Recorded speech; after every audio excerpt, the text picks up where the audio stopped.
지금 채팅창이 지금 이게 일본어인지 사투리인지 네, 여러 얘기가 많아요. 지금 네. 제가 찾아봤더니 뭐 경남 쪽에 방언이라는 말도 있고 일본어라는 말도 있고 네네네. 뭐죠? 아마 정확하지는 않으나 아마 일본 쪽에서 온 말인 것 같은 어감이 좀 있어요, 그죠? 네, 뭐 저는 가다마이 뭐 이런 거 있잖아요. 가다마이지 작게 그건 알아요. 그렇죠, 그렇죠. 네, 우아기. 아니 근데 뭐 사실 저는 언어 제가 쓰는 걸 보면은 약간 사투리도 섞어서 쓰는 것도 있고 좀 이제 어르신들 말을 많이 쓰는 것 같기는 해요. 아, 제가 뭐- 보면은 주변이 다 어르신들이잖아요. 아, 김프로님, 그렇죠. 정프로님, 이프로님, 우리 장우석 부사장님 네. 다 어르신이잖아요. 제가 아, 제일 그렇죠, 어리잖아요. 그렇죠. 그런 분들과 이제 함께하다 보면 자연스럽게 언어를 습득하게 되고. 저랑도 거의 한 3살 차이 나니까. 저보다 어리시죠? 예, 맞아요. 영진이가 나보다 어렸지? 네. 제가 까먹었네요.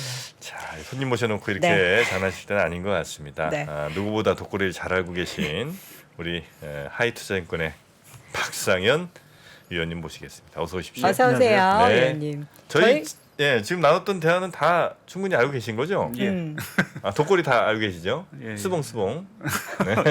들어본 것 진짜 같습니다. 다 아시네요. 그렇죠. 가다마이 이런 거 다 우아기 그런 거 다 쓰셨으니까. 네. 자켓이란 말 뭐 굳이 우리가 언제부터 썼습니까? 가다마이, 네. 가다마이 입고 가라. 예. 자, 오늘은 이제 가다마이가 없어도 되는 좀 포근한 날씨가 됐고요. 예, 표준어를 사용하는 저희들 되도록 하겠습니다. 네. 지금 보니까 우리 위원님께서 준비해주신 자료를 보면은 오늘 이 얘기 나왔던 국가들이 다 나와요. 영국 위태롭고, 일본 위태롭고, 홍콩 위태롭고. 네. 뭐 다 위태로워요. 그럼 하나하나 설명 주시겠습니다만 일단 결론적으로 영국, 홍콩, 저 또 어디였죠? 일본. 세 나라 중에 제일 지금 위험성이 좀 크다고 느끼신 데는 어디입니까 혹시? 개인적으로 중화권입니다. 중국도 있어요? 중화권. 중화권 아, 이 그러면 홍콩. 홍콩 아니면 중국. 대만? 홍콩 중국. 홍콩, 중국. 아, 예. 위험해요? 안 좋아 보인다라고 표현하는 게 더 맞겠죠. 글쎄 뭐 위험까지도 뭐 얘기할 수 있는 부분들이 좀 있겠죠. 뭐 지금 아시겠지만 홍콩 증시 보게 되면 뭐 고점 대비 반토막이 나는 상황들이고 위안화도 지금 12년 만에 최저치로 가고 네. 지금 시진핑 국가주석의 집권 상기를 하기 위한 지금 당대회를 열고 있는데 네네.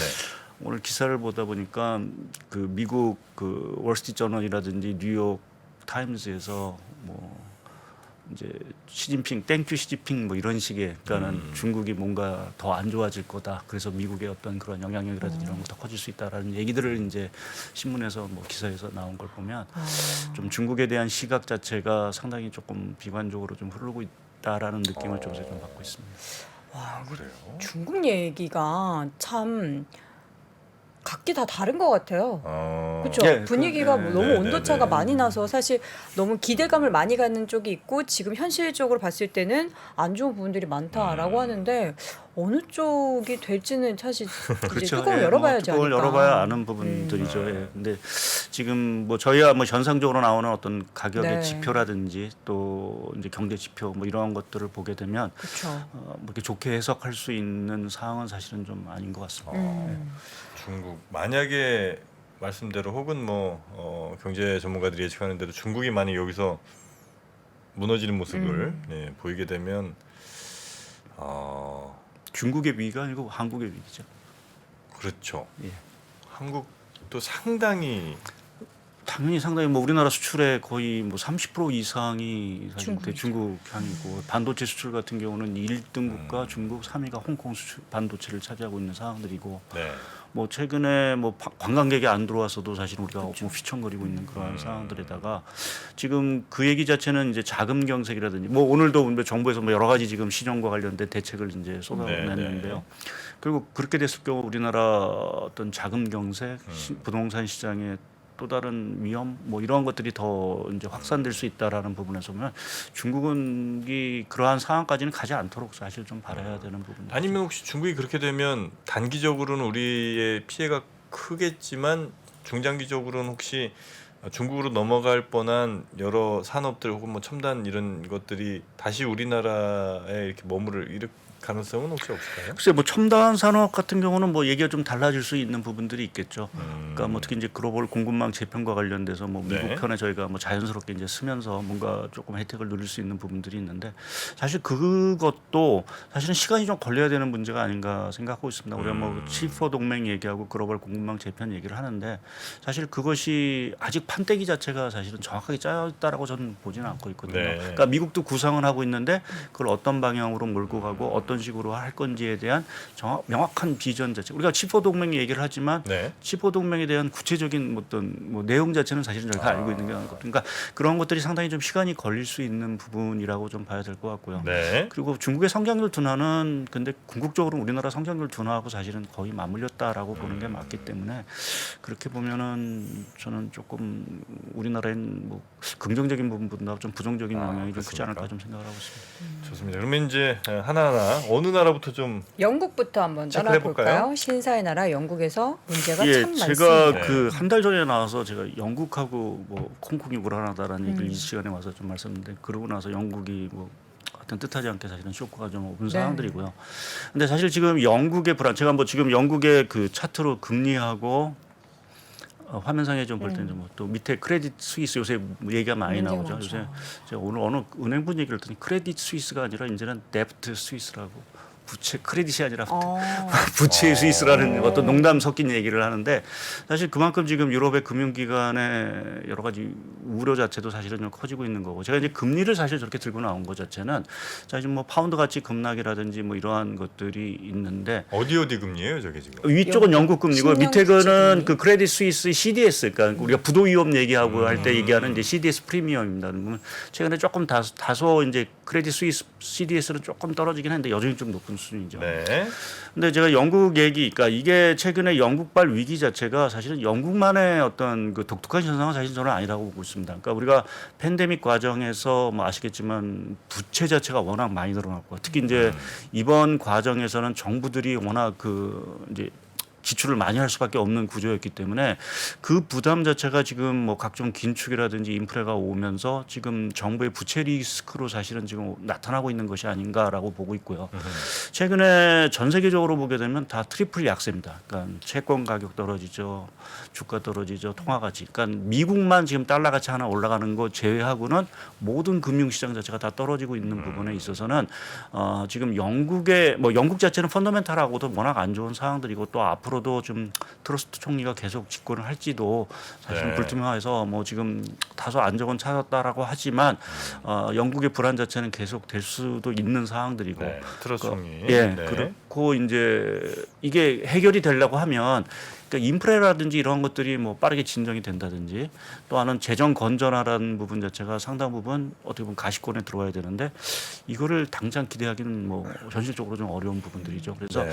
그렇게 보면 내년 초까지는 뭐 이렇게 그 금융시장 특히 이제 국제시장에서 나오는 이 발작 현상 비슷한 것들이 조금 계속 빈발할 수도 있지 않겠느냐.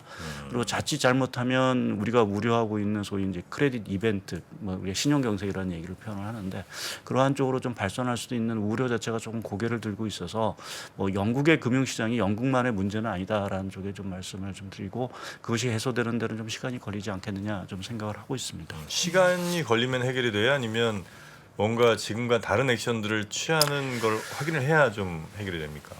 두 가지 다 필요할 것 같습니다. 시간이 네. 필요하다는 부분 자체는 결국 유럽의 에너지 가격이 뭐 겨울철에 과연 이제 큰 요동을 칠 건지 아니면 다행스럽게 고비를 넘겨서 이제 안정을 찾는다라고 하면 유럽의 에너지와 관련된 어떤 우려 이런 것들은 상당히 진정이 되겠고 정부도 이제 그러면 재정 지출을 상당 부분 줄일 수 있는 부분들이 있어서 그 부분은 사실은 지금 시간이 필요할 수밖에 없는 지금 저희가 뭐라고 얘기할 수 겨울철에 진짜 전쟁이 더 격화될지 네. 아니면 또 다른 뭐 제가 요새 그런 말 대탕트가 정말 나올 수 있는지 또 화해 무드가 좀 예, 조성될지. 이제 그거는 좀 봐야 되는 부분이고 또 말씀하신 대로 하나 이제 정책적인 전환이 사실은 또 필요한 부분도 있습니다. 네. 그것이 우리가 얘기하고 있는 이제 글로벌 정책 공조라는 표현을 많이 쓰는데 이제 같이 뭐 뭔가를 같이 으쌰으쌰 해보자라는데 지금 분위기 자체는 그렇지는 않은 것 같고요. 네. 그러니까 최근에 외환시장 자체가 워낙 흔들리다 보니까 그 G7 재무장관에서 그 공동으로 이제 외환시장 개입을 해서 우리가 프라자 합의처럼 뭔가 시장을 좀 좀 안정시키자라는 얘기가 거론이 된 거로 알고 있는데 미국 측이 아마 그러니까 미온적으로 이제 뭐 난 별 관심이 없어라는 정도의 이슈 때문에 합의를 못 본 거로 알려지고 그러니까 있거든요. G7이 모여서 뭔가 하자는 거는 지금 지나치게 높아져 있는 달러를 낮추자는 논의였겠죠. 그렇죠. 예, 예. 근데 그거를 미국이 싫다 이렇게 이제 예, 거부했다고요. 그러니까 최근에 뉴스를 보게 되면 뭐 바이든 대통령도 달러 강세에 대해서 뭐 괜찮다라는 얘기를 하고 있고 앨런 장관도 뭐 달러 강세에 대해서 별 뭐 문제 아니다라는 식으로 얘기를 하는 걸 보면 미국 쪽 입장에서 보게 되면 지금 달러 강세가 어쩌면 필요할 수도 있다. 그러니까 그 얘기는 우리가 얘기하는 뭐 수입 물가를 낮추는 부분도 있고 네. 또 한편에서 보면 달러가 강세가 돼야 자금이 미국으로 들어올 수밖에 없는 상황들이기 때문에 뭐 채권 시장이라든지 이러한 쪽으로 좀 자금이 들어와야 되는 필요성을 생각해 보면 미국 쪽 입장에서 지금 달러 강세가 그렇게 뭐 나쁜 상황은 아니기 때문에 지금은 약간 좀 즐기고 있는 듯한 모습도 있습니다. 그래서 그러한 것들이 정책 공조가 좀 안 된다라는 부분들이고요. 또 하나 이제 정책 전환의 필요성은 뭐 아무래도 이제 미국이라든지 또 영란은행이라든지 이러한 쪽에서 뭔가 조금 긴축에 대한 강도를 늦추거나 또 최근에 느낌이 드는 거는 시장에 뭔가 계속해서 중앙은행에 대해서 아우성을 치고 있는 것 같습니다. 특히 이제 양적 긴축이라든지 이러한 것들이 미 연준에서 유동성 자체가 최근에 보면은 조금 부족한 듯한 모습들을 좀 보이고 있어서 시장이 그 부분에 대해서 자꾸만 연준한테 뭐 시장이 불안하니까 뭐 좀 해달라는 식의 어떤 지금 아우성을 하고 있는 것들이 아닌가라는 쪽에서 보게 되면 연준이라든지 중앙은행의 태도 자체가 조금은 이제 그동안 인플레 파이터라는 부분에서 조금 경기의 안정화, 최후의 보루자 역할로 다시 좀 돌아가는 이러한 전환이 좀 필요하지 않을까 좀 생각을 하고 있습니다. 네. 그럼 영국 같은 경우에는 이런 뭔가 금융시장의 불안을 좀 진정시키기 위해서 정부가 어떻게 해야지 진정이 되는데 지금 정부가 뭔가를 못하고 있고 안 하고 있는 게 있지 않겠습니까? 예, 예. 1차적으로 봤을 때는 뭐 요번 같은 경우도 이제 감세한 철회를 하면서 네. 시장이 일단 환호를 했다라는 거는 재정의 건전화 부분 자체를 상당 부분 시장이 요구를 하고 있는 것 같고요. 제가 화면에 차트를 좀 하나 두 개를 보여드리겠는데 지금 왼쪽에 있는 거는 그 영국의 그 쌍둥이 적자입니다. 그러니까 영국하고 제가 이탈리아를 비교해 놨는데 이탈리아보다도 영국의 쌍둥이 적자, 재정 경상수지 적자 규모 자체가 어마어마하게 크죠. 그러니까 저 부분의 개선이 일단은 필요해야 재정 견제가 나오는 부분들이고 그것이 뒤따라야 지금 영국의 부채 규모, 정부 부채 규모가 GDP 대비 한 130% 정도 됩니다. 그러니까 2008년만 하더라도 GDP 한 40% 정도였거든요. 한 십몇 년 동안 3배 정도가 늘어난 거죠. 그러니까 저 부분에 대한 어떠한 감소 이러한 것들이 시그널이 나와야 아 시장이 뭐 영국 국제 이제 믿을만하네 뭐 이러한 정도가 필요할 거고 그렇게 하기 위해서는 정부가 이제 이 재정 정책에 대해서 좀 장기적인 플랜들, 그러니까 좀 재정 건전화를 어떻게 마련하겠다라는 좀 청사진 같은 거를 좀 제출을 해줘야 되는데 지금 트러스트 정부는 뭐 재무장관도 바뀌고 뭐 최근에는 뭐 내무부 장관도 뭐 사임을 하고 사실은 네. 이 정부가 과연 지속이 될지라는 부분에서 시장이 계속 불안해하니까 사실은 뭐 최근 다소 안정은 찾았다라고 하지만 그 안정이 유지될지는 조금 불투명한 상황이라고 봐야 되겠죠. 영국이 지금 보니까 GDP 대비 40%에서 한 130, 40 뭐 여기까지 올라왔잖아요. 네. 그렇게 보면 지금 영국이 지난 한 10여 년 이상 이렇게 쭉 그래도 뭐 어떻게 잘 왔는지 모르겠습니다만 이렇게 쭉 버티고 온 게 정부 빚을 꽤 많이 써서 온 모양이네요. 예, 그렇게 봐야 될 거로 보였습니다. 그러니까 뭐 이 과정에서 먼저 영국 제조업 경기 자체가 상당 부분 이제 뭐 쇠퇴한 부분도 있고 또 2016년에 브렉시트의 혼란을 겪으면서 뭐 또 뭐 정부의 어떤 지출이 늘어날 수도 있고 또 이제 팬데믹 과정에서 워낙 또 돈을 많이 쓰다 보니까 네. 그게 중첩이 되면서 지금 영국의 이러한 그 부채 이러한 것들이 좀 가파르게 사실은 좀 올랐다고 봐야 될 것 같습니다. 영국의 시장 붕괴가 과연 남의 일일까에 대해서는 우리 모두의 일이 될 수 있다라는 거잖아요. 그러니까 그 지금 말씀드린 대로 그 국채 시장이라는 것이 지금 영국의 불안만 있는 것이 아니라 지금 뭐 독일 국채금리도 많이 오르고 이탈리아 우리나라 국채금리도 사실 많이 오르는 거니까요.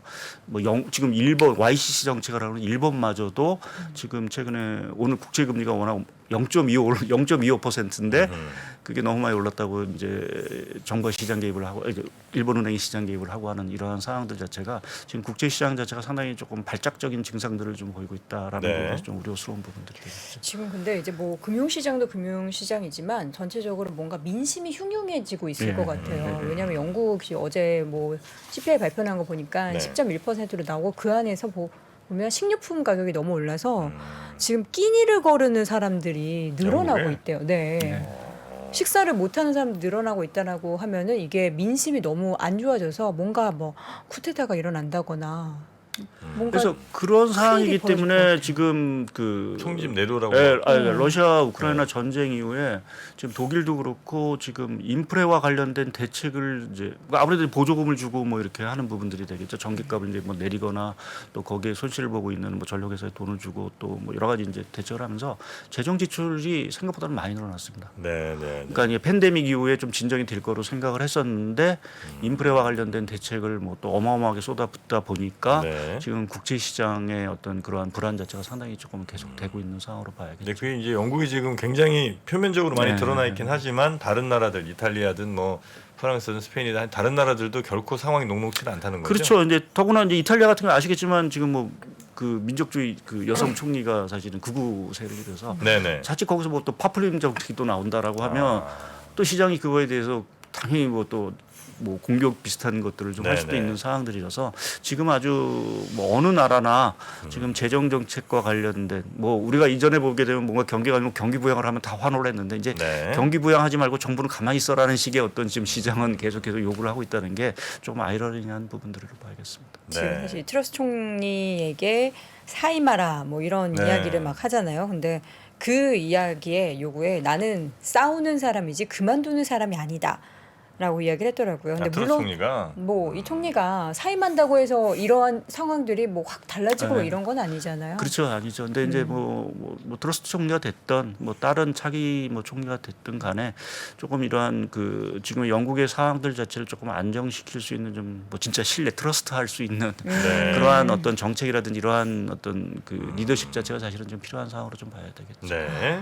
영국 얘기는 계속 뭐 지켜봐야 되는 수준에 온 것 같고요. 일본 이야기를 네. 좀 해볼게요. 오늘 일본이 또 난리가 났었잖아요. 일본이 어떤 난리가 났었죠? 뭐 엔화 엄청 아, 떨어지고 저 때문에 또 난리 난 줄 알았어요. 일본 열도를 뒤흔들고 오셨으니까. 네. 예, 일본이 오늘 장중에 엔달러 환율이 150엔을 이제 넘어섰고요. 그쵸. 뭐 저희가 심리적으로 150엔 하면 거기까지 갈까라는 정도의 생각을 했는데 이게 90년 5월 이후에 이제 최저치, 그러니까 엔달러로 보면 최고치가 되겠죠. 네. 아 90년 이후 최고예요? 90년 8월 이후 32년 만에 그만큼 지금 뭐 엔화만 그런 게 아니라 사실 파운드화도 그렇고 네. 유로화도 그렇고 뭐 지금 뭐 수십 년 만에 뭐 30년 만에 최저치인데 여하튼 그 저희가 심리적으로 조금 이제 불안한 어떤 선을 향할 때 항상 이제 150엔을 이제 얘기를 했고 그것 때문에 이제 일본 정부에서도 이제 시장 개입을 계속을 하고 있긴 하지만 조금 이제 추가적으로 더 이제 엔달러 환율자가 더 올라가는 게 아니냐라는 이제 시장 불안감이 좀 커지고 있는 상황들이고요. 이제 이것 때문에 이제 일부에서는 조금 안 좋게 아시아 뭐 위기 오는 거 아니냐라는 이제 얘기하는 사람까지도 있는데 사실 이렇게 엔달러 환율이 올라가는데 그럼 일본이 문제지 왜 아시아가 문제라는 이제 얘기를 할 수가 있는 부분들이 있는데 사실은 일본은 여하튼 해외 자산을 많이 갖고 있는 나라입니다. 그러니까 방어력이 있다라고 좀 봐야 될 것 같고 네. 이제 그렇게 보면은 엔화가 약세가 됐을 때 문제가 과연 뭐가 될까라고 생각해 보면 결국 이제 일본 정부나 또 뭐 거기 연구금이 됐던 보험사가 됐든 뭐 유동성을 확보를 해야 될 거고요. 뭐 일본도 이제 신용 경색이라는 부분도 자유롭으니까 그러면 일단은 갖고 있는 해외 자산을 매각을 하게 되겠죠. 이제 그렇게 됐을 때는 이제 작은 경색이 나니까 일본이 달러를 이제 또 싹 또 대출해 준 거 회수하고 우리가 뭐 엔캐리 트레이드 얘기를 하는데 일본 싼 네. 자금 갖고 이제 그것들이 다 이제 어떻게 보면 거꾸로 이제 리버스되는 이러한 상황이 된다라고 하면 그것이 지금 얘기되고 있는 자금의 경색 현상 자체를 더 가속화시킬 수 있다라는 부분에서 저희가 우려를 하는 부분들이 하나 있고요. 또 한 가지는 결국 일본도 지금 뭐 구로다 총리가 워낙 지금 이 완화적인 통화 정책에 대해서 뭐 확신을 하고 계신 분이라서 당장 뭐 정책이 바뀌지는 않긴 하겠지만 그래도 엔화가 여기서 더 약세가 됐을 경우에는 결국 일본은행도 뭔가 긴축적으로 선회를 해야 될 수밖에 없고요. 네. 그래서 그렇게 보면 그나마 돈 풀고 있는 게 일본이었는데 일본마저도 사실은 긴축으로 돌아선다라고 하면 글로벌 전체적으로 조금은 또 말씀드린 그런 달러 자금 문제 뭐 이런 자금 경색 이러한 것들이 나타날 수도 있지 않겠느냐라는 네. 측면에서 지금 엔화의 어떤 약세 흐름을 사실은 저희가 좀 유심히 보고 있는 사항들이고 특히 이제 우리나라 같은 경우는 뭐 위안화도 따라가지만 또 엔화도 따라가는 또 성격들도 있어서 그러니까 위안화 자체가 엔화 자체의 약세라는 부분 자체가 네. 원화 전체적으로 또 추가적으로 또 이게 상승 압력으로 가는 게 아닌가라는 이제 우려감을 좀. 근데 일본이 이제 뭐 말씀 주신 것처럼 워낙 전 세계에 이제 깔아놓은 자산들이 많잖아요. 예, 예. 근데 대부분 아닌가? 하여튼 그 달러화 자산이 많을 거 아니에요. 예, 예. 그럼 달러화 자산이 예를 들어 뭐 1억 달러씩 들어오던 게 있으면 그게 예전에는 뭐 100억 엔이든 이렇게 됐었을 예, 텐데 예. 지금 이제 150억 엔이 됐을 거 아니에요. 그렇죠. 예. 그러니 아주 그렇게 뭐 안 좋은 상황만은 아니지 않을까는 하는데 그 비중 자체가 너무 좀 작은가요, 혹시? 그렇죠. 예. 네. 뭐 그렇게 뭐 그게 이제 환율 효과인 부분들이고요. 뭐 그것 때문에 뭐 일본 자동차라든지 이러한 쪽은 환 효과를 톡톡히 누리고 있는 영업이 있는데 이제 자금의 흐름 측면에서 보게 되면 이제 유동성 확보를 이제 하려고 하면 뭐 말씀하신 대로 뭐 이제 캐시플로우가 들어오는 부분도 있지만 네. 당장 좀 큰 규모의 어떤 유동성을 하나를 확보하기 위해서는 뭐 예를 들어서 미국 국채를 매각을 한다든지 뭐 이런 식으로 미국 국채 금리가 우동을 할 거고 또 이러한 얘기를 드리면 알겠지만 IMF 시절에 저희가 이제 우리나라가 이제 뭐 IMF 위기를 당했는데 그때 하나 좀 안 좋은 얘기를 하면 일본 자금들 자체가 이제 국내 대출을 다 회수를 해갔었습니다. IMF 때. 예. 그래서 약간 좀 음모론 비슷한 얘기가 예, 음모론 있었죠. 비슷하게 해서 그래서 그때 대우 그룹이 뭐 시청거리고 하는 이런 얘기도 네네네네. 있었고 했던 부분들인데 이제 결국 일본이 그 해외 자산만 갖고 있는 게 아니라 이제 대출이라든지 이런 것들도 해준 부분들이 있어서 이제 그러한 것들이 아시아 시장이 뭐 각국에 더구나 이제 많이 뿌려졌겠죠. 이제 그런 것들이 회수가 되거나 했을 경우 우리나라는 최근에 이제 많이 줄었기 때문에 뭐 조금 다행스러운 부분들입니다. 이제 그러한 어떤 위기 자체에 어떤 잠재적인 위험이 있기 때문에 네. 이런 것들을 좀 우려하는 부분들로 보셔야 될 것 같습니다. 만약에 그러면 우리가 미처 감지하지 못한 새로운 위험이나 이런 것들이 터질 가능성도 있겠군요. 그러니까 일본이 뭐 자금을 회수한다든지 예, 혹시 그러니까 뭘 판다든지 이럴 그렇죠. 때. 이제 그 대표적으로 이제 엔캐리 트레이드 얘기하는 저 이제 싼 이제 엔화 자금 네네네. 써다가 이제 갖다가 이제 썼는데 일본이 갑자기 김축을 해버리게 되면 이제 금리가 올라가게 되면 다시 이제 그걸 다 투자했던거나 뭐 샀던 거를 다 매각하고 일본으로 가야 되는 그 과정 속에서 뭔가 조금 우리가 예상치 못한 이벤트들 자체가 이제 발생할 수 있는 그 가능성들이 있는 거죠. 네네. 그럼 과거에 앞서 얘기했었던 뭐 97년에 있었던 아시아 외환 위기 뭐 이런 얘기도 지금 보니까 골드만삭스 회장도 인터뷰를 통해서 얘기했다는데 이 가능성에 대해서 우리는 대비를 할 수 있는 건가요? 뭐 어떻게 우리나라 입장에서 뭘 해야 되는 충분히 거예요? 이제 정부도 그런 것을 알아서 지금 뭐 각종 오늘 뭐 예전 체험 펀드도 나오고 뭐 증시 안전 펀드도 나오고 좀 은행의 그 유동성 규제도 사실은 풀어주고 하면서 결국 이제 방어막 자체를 이제 계속 쌓고는 있긴 하지만 네. 그게 충분할지에 대해서는 사실은 뭐 항상 우리나라라는 게 결국 뭐 아무래도 우리나라가 뭐가 외환 보유가 많고 뭐 많이 건전을 해줬다 하더라도 외부 충격에서 완전히 자유로울 수는 사실은 좀 없는 부분들이고요. 근데 사실 지금 말씀드린 과정에서 제가 뭐 엔화의 어떤 약세만으로 위기가 온다 뭐 이 정도의 흐름은 아닐 것 같고요. 문제 자체는 사실은 그래서 중국으로 보고 있습니다. 중국. 그러니까 네. 중국의 위기, 그러니까 중국의 어떤 성장이라든지 신용 위기가 마저 여기서 같이 맞물린다라고 하면 이런 엔화의 흐름과 와서 네. 그때는 사실은 좀 종잡을 수 없는 상태가 좀 갈 수도 있다라고. 지금 좀 중국 상황도 그럼 좀 한번 짚어주시죠. 예, 지금 중국 제가 화면에 뭐 차트를 조금 하나 보여드리겠는데요. 하나는 이제 오래돼서 그런 게 홍콩 달러입니다. 홍콩 달러는 이게 차트에 보시게 되면 거의 움직임이 없다라는 게 이제 밴드를 움직여서 7.75에서 7.85 밴드에 딱 묶여 있습니다. 이게 달러 페그제를 하기 때문에 그 밴드에서만 움직이게 되는데 지금 위에 보면 딱 위에 붙어 있죠.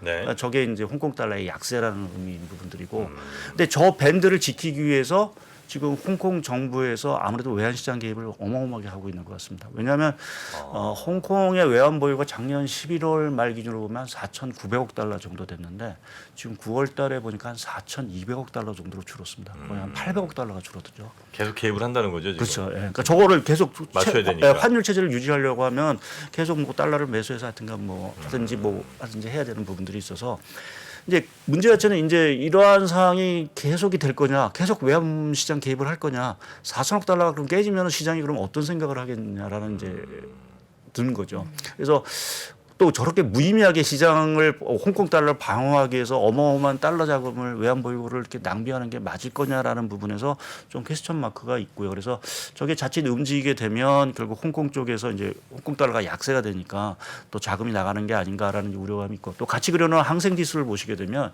이 본토 증시보다 사실은 좀 항생 지수가 더 떨어졌습니다. 지금 거의 반토막 난 상태인 상황들이고요.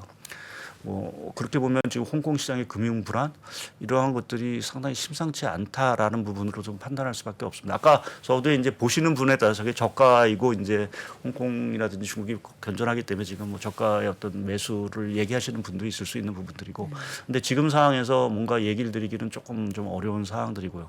또 우리나라 입장에서 보면 이제 홍콩 항생 지수뿐만 아니라 이제 중국의 이제 H 지수를 가지고 우리나라가 이제 ELS 이런 것들을 많이 만들어놨는데. 사실 그게 낙인이 될 수도 있는 상황들이고, 그럼 다 손실로 가는 부분들이기 때문에 이제 그러한 어떤 악영향도 사실은 좀 있는 상황들이면서 홍콩의 분위기 자체가 썩 좋지 않다. 중국보다도 사실 그렇게 말씀을 드리고, 이제 홍콩에 대한 또 중국에 대한 얘기를 이제 조금 더 제가 좀 부정적으로 말씀드리는 경우가, 아까 그 뭐 뉴욕 타임즈라든지 뭐 월스트리트 저널 얘기도 드렸지만 이 시진핑 집권 3기에 대해서 과연 평가가 어떻게 낼지에 대한 부분 자체가 상당히 좀 중요할 것 같습니다. 그러니까 좋게 보시는 분은 뭐 집권 3기에 대해서 이제 본격적으로 뭐 제로 코로나 방역 정책 풀고 이제 본격적으로 경기 부양에 나설 거다라는 이제 얘기를 하시는 분도 있고, 근데 저 같은 경우에는 집권 3기 지금 시진핑 국가주석이 이번 당대 업무 보고하면서 강조했던 게 몇 가지가 있는데, 하나는 중국식 사회 뭐 경제 체제 이러한 것들을 이제 강조를 하신 부분이 하나 있고, 또 한 가지는 미국과의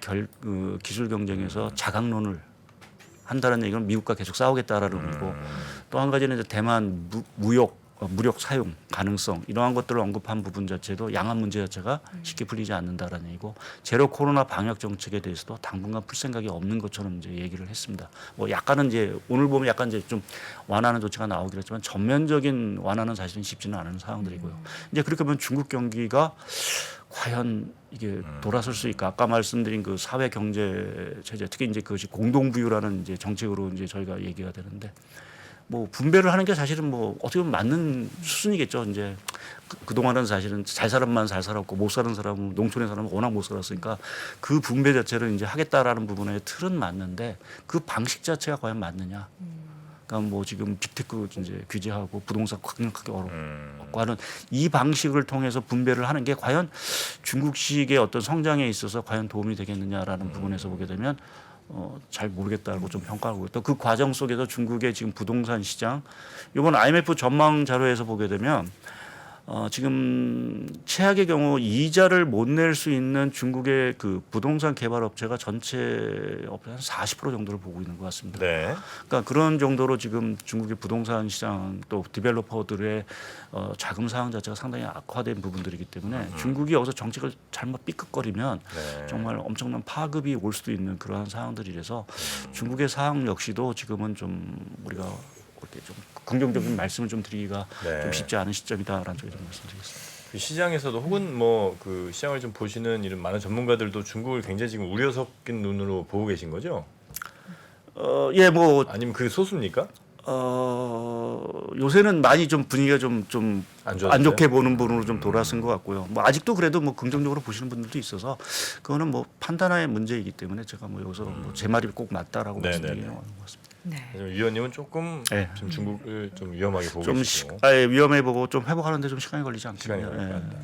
뭔가 확 달라지는, 뭐 재집권하고 나서 뭔가 확 달라지는 시그널들이 보여야 하는데 예. 그렇지 않으면은 지금 생각하는 우리가 그 중국의 문제다 하는 게 실질적으로 더 크게 발생을 할 수 있다. 해소가 최소한 해소는 안 된다라는 거죠. 그러니까 저는 사실은 뭐 지금 뭐 여러 가지 공동부유나 이런 것들을 철회하기 사실은 어려운 상황이고요. 최소한 제로 코로나 방역 정책이라도 사실은 그게 풀어줘야 뭔가 민간의 활동이 사실은 돌아서고 뭐 사람의 왕래가 되고 뭐 이러한 과정이 나오면서 중국 경기가 이제 돌았을 텐데 그것마저도 사실은 지금 막고 있고 뭐 뭐 아주 극단적인 얘기면 5년을 더 제로 코로나 방역지 갈 수도 있다라는 얘기가 나오는 사람까지도 있는 상황으로 보면 최소한 그 부분이 어떤 풀리는 시점, 물론 이제 그게 풀리면서 한번 중국이 호된 이제 코로나 확 폭증이 나오겠죠. 근데 그 과정을 한번 지나야 중국이 이제 정상적으로 좀 경기 자체가 회복이 된다라는 부분을 저희가 좀 얘기를 할 수 있어서 네. 뭐 여러 가지 지금 뭐 기술 패권 경쟁, 뭐 양안 문제, 뭐 공동부 이거는 뭐 당장 어떻게 할 수는 없지만 최소 이 제로 코로나 방역 정책에 대해서 어떤 완화가 나와줘야 중국에 대해서 조금 그래도 단기적으로 긍정적인 말씀을 좀 드릴 수 네. 있지 않을까 좀 보고 있습니다. 한 번은 다 겪고 가야 되는 거 아니에요? 네. 우리나라도 엄청 조심했잖아요. 그런데도 뭐 만만치 않게 걸리고 뭐 전 세계 뭐 웬만한 나라들 다 심하게 홍역을 한 번씩 겪고 넘어가야 되는 모양이에요. 끝나질 않나 봐요. 네. 네.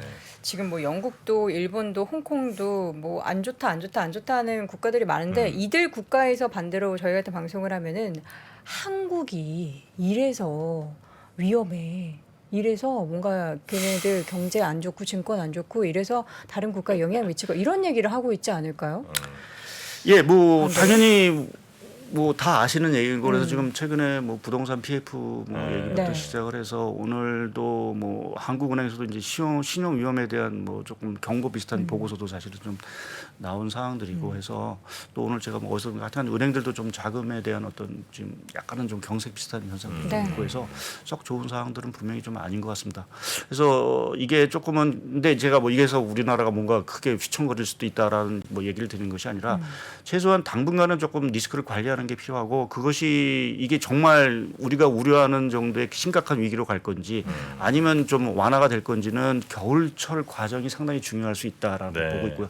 그 이유는 아무래도 말씀드리는 에너지 가격 문제하고 네. 미국의 연준의 정책 기조 자체가 겨울에 그래도 조금 뭔가 클라이막스를 치고 조금 완화되는 우리 피봇이 나오느냐라는 부분이 상당히 좀 중요할 수 있는 부분들이 있어서 네. 좀 겨울철에 어떤 지금 올 이제 4분기에서 내년 1분기 정도가 상당히 조금 분수령이 되지 않을까라는 좀 생각을 하고 있고요. 네. 근데 뭐 최근에 많이는 아시고 저도 뭐 그런 얘기를 썼지만 최근에 그래도 뭐 외국인이 뭐 오늘은 조금 매도를 했지만 전체적으로 10월달 들어서 계속 연속 순매수, 매수가, 연속 매수를 예. 하고 하는 부분 자체는 뭐 그래도 뭐 아직 그렇게 우리가 최악의 상황을 걱정할 단계는 아닌 것 같고 근데 또- 사는 종목만 사더라고요. 예, 그러니까 IT 뭐 이런 것들이 사는데 2차 전지 반도체 예, 이런 것만. 그것이 보면은 특히 이제 좀 뭐 저는 이제 그런 얘기를 썼는데 이제 대만 양안 관계 자체가 워낙 좀 중국하고 갈등가 오히려 우리가 좀 반사 이익을 얻는 부분도 있지 않냐라는 좀 생각도 하고 또 한 가지는 이게 워낙 약세가 되다 보니까 사실 뭐 코스피도 많이 내렸지만 달러 기준으로 코스피를 계산해 보면은 네, 더 낫죠. 하락폭이 어마어마하고 그래서 외국인 입장에서 보면 이제 싸다는 느낌이 들 수도 있는 상황. 이미 엄청 쌀 거예요, 2천 초 아마. 아래 예.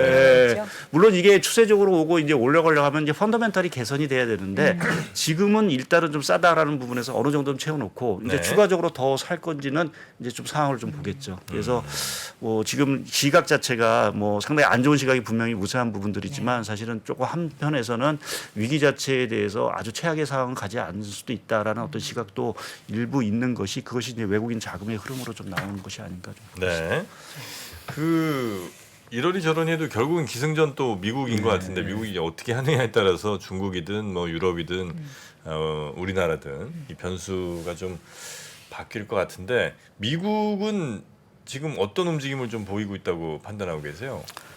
슬슬 조금은 피봇에 대한 걱정들이 이제 걱정보다는 이제 그런 것을 하려고 조금은 방향 전환을 좀 하고 그러니까 거대한 어떻게 보면 그 항모 자체가 이제 방향을 틀라고 조금씩은 이제 좀 고민을 하거나 그래요? 이제 틀고 있다고 생각하는 게 첫 번째는 이제 연준의 인사들의 발언을 보게 되면 사실은 그 최근에 지금까지 발언하고 조금 결이 다른 의견들이 좀 나옵니다. 그러니까 최종 금리 수준을 관련해서 뭐 4.5라든지 4.75를 얘기하는 사람들이 슬슬 나오기 시작을 했다라는 얘기 자체는 미국의 금리 인상 국면이 막바지 국면에 오고 있다라는 부분을 시장에 조금 던져준 것이 아닌가 좀 생각을 하고 또 연준 내에 또 생각이 또 다른 사람이 있겠죠. 이제 과잉 긴축을 우려하는 연준 인사도 분명히 있을 거고 아직은 뭐 물가를 더 해야 된다는 사람도 있지만 우리가 잘 알고 있는 그 매파 브로드 그 연은 총재도 보게 네. 되면 최종 금리에 대해서 5% 이상을 얘기를 안 하고 있거든요. 이제 그렇게 보면은 내년 초 정도 가서 금리 인상을 결국 이제 중단하는 쪽으로 조금 생각을 하고 있는 것이 아닌가. 그러니까 12월 글쎄 모르겠습니다. 12월까지 계속 자이언트 스텝을 갈지는 모르긴 하겠지만 네. 뭐 내년 초 가서는 분명히 조금 상당히 베이비 스텝이라든지 뭐 이런 쪽으로 가고 일단 중단이 될 수 있다라는 좀 생각을 하는데 또 하나 이제 마지막으로 제가 차트를 하나 좀 그러한 생각을 좀 깊게 해주는 것이 네. 저 오렌지색으로 보여드리는 게 그 미국의 그 주택 체감 지표입니다. NAHB 지수라고 해서 이제 주택 업자들이 느끼는 이제 어떤 체감의 경기인데 갑자기 가파르게 떨어졌죠. 네.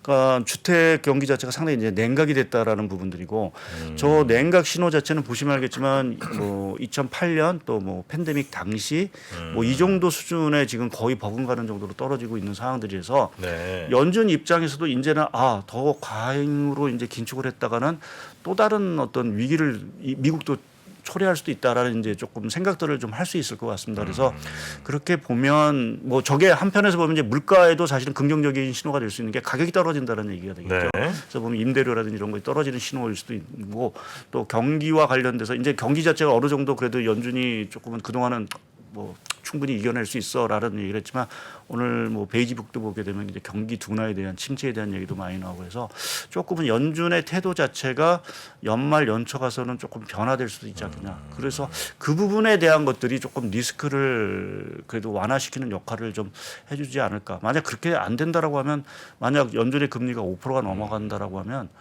정책 금리가 시중 국채 금리 자체는 뭐 5.5% 지금 4.15인데 5% 훌떡 넘어서 하게 되고 거고요.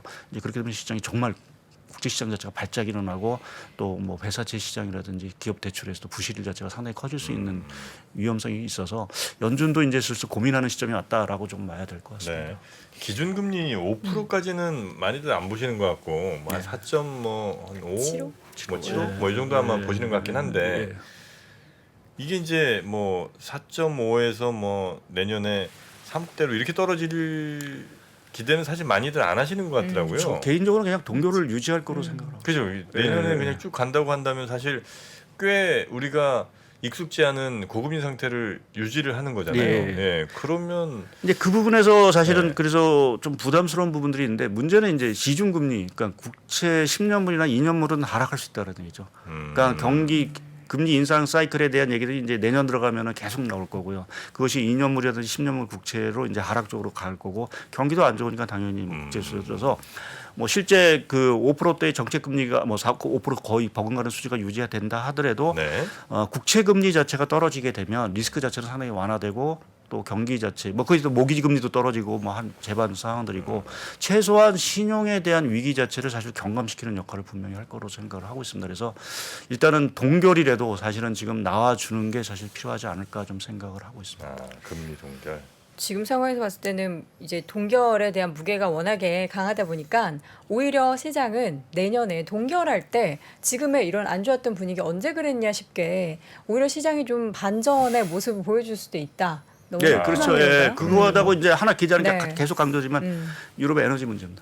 그러니까 겨울철 지나서 이게 에너지 가격이 확 떨어진다라고 하면 또 아까 말했던 그 데탕트가 뭐 가능성은 없긴 한데 네. 데탕트가 만약 일어난다라고 하면 사실은 분위기 자체가 확 변할 수 있겠죠. 더구나 이제 그렇게 되면 두 가지 유럽에서는 결국 우크라이나 재건을 위해서 어마어마한 돈을 써야 되는 부분이 있고요. 또 한 가지는 유럽이 요번에 러시아에서 워낙 혹독하게 에너지 문제에 되었기 때문에 그쵸.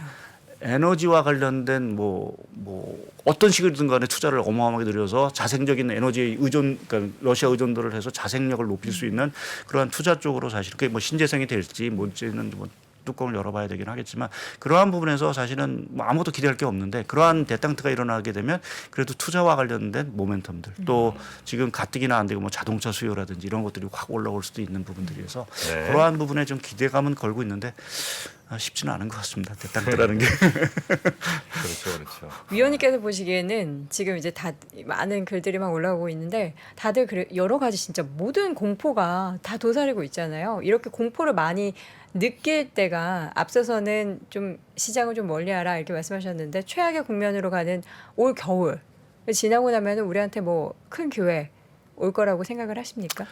예, 뭐 불확실성 뭐 약간 말씀드린 그 두 가지 정도만 완화가 되면 뭐 내년 장은 아니더라도 사실은 뭐 내후년 장이라도 사실은 내후년요? 저희가 뭐, 예, 기회는 분명히 될 수 있는 부분이 네. 분명히 있고. 그러니까 내년에- 내년 같은 경우도 사실은 지금 에너지 가격 물가 자체가 상당 부분 떨어지면 금리 자체가 시중금리가 많이 떨어질 겁니다. 근데 그 부분 자체가 아무래도 주식시장에는 그동안 그것 때문에 사실 할인을 그러니까 밸류에이션 자체가 상당히 많이 떨어졌는데 네. 그러니까 금리가 떨어지면 사실 밸류에이션이 또 올라갈 거예요. 그것만으로도 사실은 주식시장 자체가 상당히 조금 이제 큰 반등을 할 수 있는 힘이 생긴다고 봐야겠죠. 네.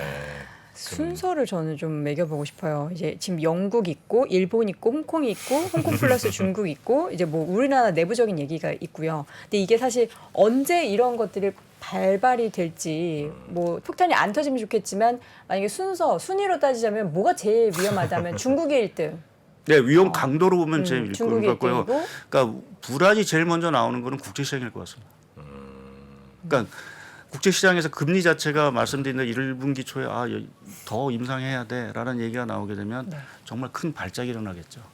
그러니까 시중금리, 국채금리 자체가 더 우리가 생각하는 4배대 이상으로 쭉 올라가면서 그 시장 자체가 상당히 혼란이 그 올 수 있는. 중국의 금리 말씀하시는 거예요? 아니요, 우리나라? 미국 금리나 뭐 미국. 선진국 미국 금리 금리. 얘기하는 거죠. 예, 선거 중국은 사실은 뭐 강도에서 늦게 올 수 있는데 그거는 이제 강도가 세다는 얘기고요. 네. 근데 시작으로 따지면 조금 국제 시장 자체가 상당히 첫 선발 주자일 거고 그 다음 자체를 우려하는 거는 이 기업 부채와 관련된 회사채라든지 이 크레딧 마켓 쪽에서 부실 문제가 이제 터질 수 있는 그러한 부분이 두 번째일 거고 중국은 뭐 그런 것들 거치면서 세 번째 아주 가장 결정적인 한 방을 매기는 정도입니다. 네.